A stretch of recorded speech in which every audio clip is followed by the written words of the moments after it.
I've only heard stories about my mother, Evelyn. She died before I was 2 years old, and I don't remember her.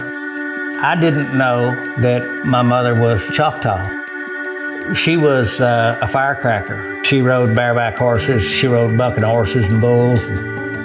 That was significant, and yeah, I'm proud of it.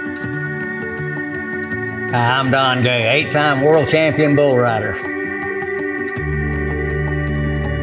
My dad and a man named Jim Shoulders, 16-time world champion cowboy. They started the Mesquite Rodeo when I was 5 years old, 1958. Jim Shoulders was the Babe Ruth of rodeo. He and my dad were partners. My dad ran the business. We took care of our rodeo livestock, our family livestock, 24/7, 7 days a week, 365 days a year.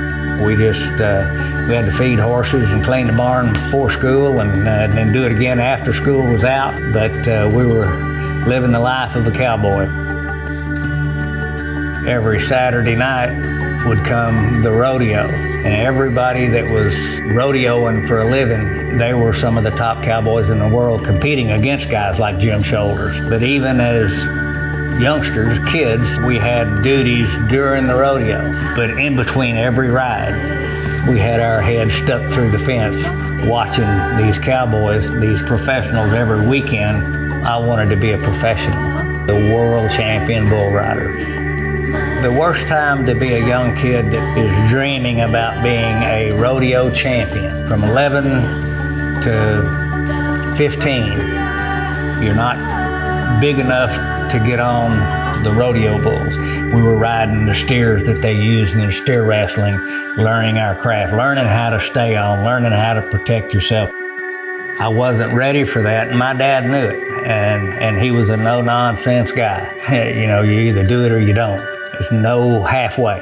He had 2 bulls, and he told me, he said, when you get to where you can ride both of these bulls every time, then I'll let you go enter the rodeo because you don't get to pick your animal. My older brother Pete was better than me, tougher than me. I spent my whole childhood trying to be as good as he is. Very athletic, could really, really ride.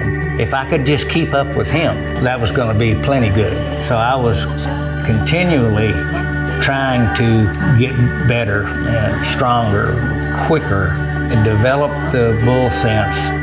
It took me almost an entire season, 26 weeks, of getting on these 2 bulls every Friday and Saturday night. It took me to the middle of August in that year, and I finally rode them both. And he says, you can enter. I drew the toughest bull they had, my first rattle out of the box. I almost got thrown completely out of the city limits of Mansfield, Texas.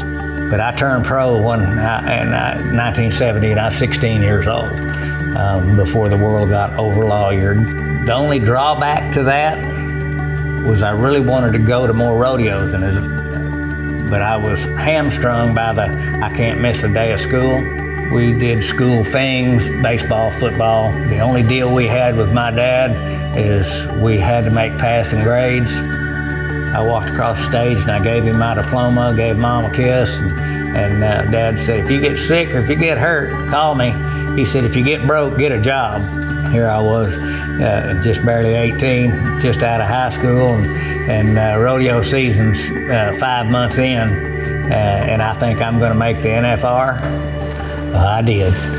First of all, he's got to ride this bull unridden in 3 years here at the National Finals. Red one of Joe Kelsey. I went my whole rodeo career without knowing about it, but for Pete and I to be as good as we were, as young as we were, it has to be some genes from the Choctaw lineage, because they could ride and so could we.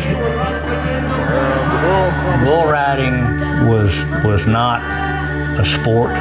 Being a cowboy, I don't ever take my uniform off. It's a lifestyle.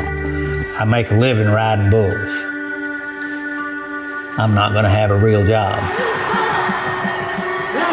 You got to figure out how bad you want to go over the bar. If you throw your heart over the bar, the rest of you is going to be pretty close behind. The only way you fail is to not try. I went to over 160 rodeos a year, riding, sometimes 3-4 rodeos in the same day. I wanted to ride more, to win more.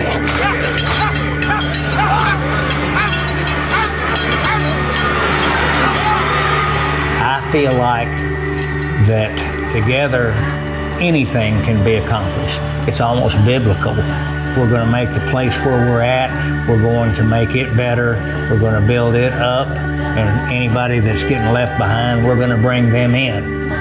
Without the bulls, without, the help from countless people, I might not have accomplished any of that stuff.